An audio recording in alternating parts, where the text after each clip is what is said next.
Have you ever driven alone at night on a road so empty it feels like the world forgot it? You see a stranger waving for a ride, and your heart says to help, but your gut screams to keep going. What if I told you, not every traveler you meet is human? This is my story, and it's true. It happened to me in 2023, and it'll make you fear every shadow in your rearview mirror. Welcome to Silence Nights, where the scariest stories are real.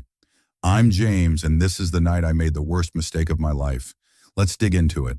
I was 28, a salesman who spent half my life on the road. Long drives, late nights, empty highways, they were my normal. I didn't mind the solitude. It gave me time to think. But that November night in rural Ohio, something felt different. It was past 2 a.m., and I was bone-tired, my eyes stinging from staring at the road. The fog was thick, like a wall of gray closing in, and my headlights barely cut through it. The radio hissed with static, so I switched it off, letting the silence settle over me like a heavy blanket. That's when I saw him standing by the roadside, his figure sharp against the haze. He waved slowly, almost too calm, like he was waiting for me. He wore a dark coat, a crisp white shirt, and his face was pale, clean-shaven, almost handsome. He looked like someone who got lost after a business meeting, not a threat. My instincts screamed to keep driving, but I was exhausted, craving company to stay awake. I thought a quick chat couldn't hurt, so I pulled over, my tires crunching on gravel. He smiled, his teeth catching the light, and said, "Thank you, friend." His voice was smooth, cold, like it didn't belong in the world. When he climbed into the passenger seat, the air turned icy and my breath fogged in front of me. I started driving, trying to shake the unease. I asked his name, hoping to break the tension. "Tom," he said, but it sounded rehearsed, like he'd picked it from thin air. I asked where he was headed, and he just said, "Your way," his eyes fixed on the road, unblinking. His hands rested on his knees, fingers long and thin, almost skeletal. I forced a chuckle and said, "Rough night to be out here, huh?" He turned, his gaze locking onto mine, and his eyes were wrong, black, endless, like staring into a void. "You're kind, James," he said, and my blood froze. I hadn't told him my name. My hands tightened on the wheel, but I kept my voice steady, pretending I hadn't noticed. The fog grew heavier, swallowing the road until it felt like we were driving through nothing. A car passed, its headlights flashing into my car for a split second. That's when I saw it. His legs. They weren't human. They were thin, bent backward like a deer's, with hooves that tapped softly on the floor. Tap, tap, tap. My heart pounded so hard I thought it had burst. But I didn't look at him. I couldn't. He started humming, a low, eerie tune that didn't sound like any song I'd ever heard, like it came from somewhere deep and wrong. His eyes never left me, burning into the side of my face, and I knew he was watching, waiting. I had to get him out, but my mind was a mess. Every thought drowned in panic. The fog made the road feel like a cage, and I didn't know if I could outrun him. Then I saw a sign, gas station, 5 miles. It was my only chance.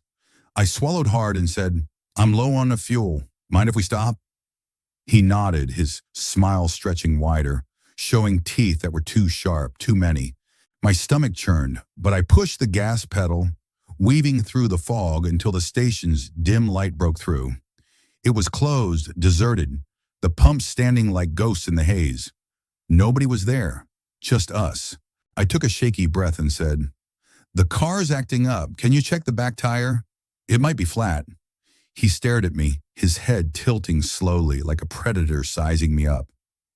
Then he nodded and reached for the door. When he stepped out, his legs unfolded, long, twisted hooves scraping the pavement with a sound that made my skin crawl.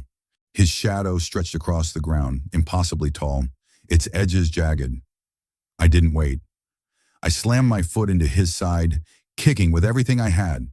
He stumbled, falling back, far, too far, like he was made of air. I slammed the door, locked it, and hit the gas.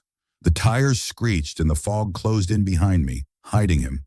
I drove for hours, my hands shaking, my heart racing.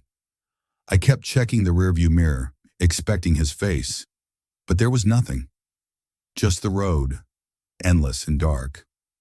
I made it home to my apartment, a small place that always felt safe. I parked and sat in the car staring at the passenger seat. It was empty, but a smell lingered. Wet fur mixed with something sour, like decay. I locked my doors, went inside, and checked every room, every shadow. Nobody was there. I collapsed on the couch, my body trembling, telling myself I'd escaped. But that night I dreamed of him. He stood in my room, hooves tapping, his black eyes gleaming, his voice whispering, "You're kind, James." I woke up, soaked in sweat, the clock glowing 4 a.m.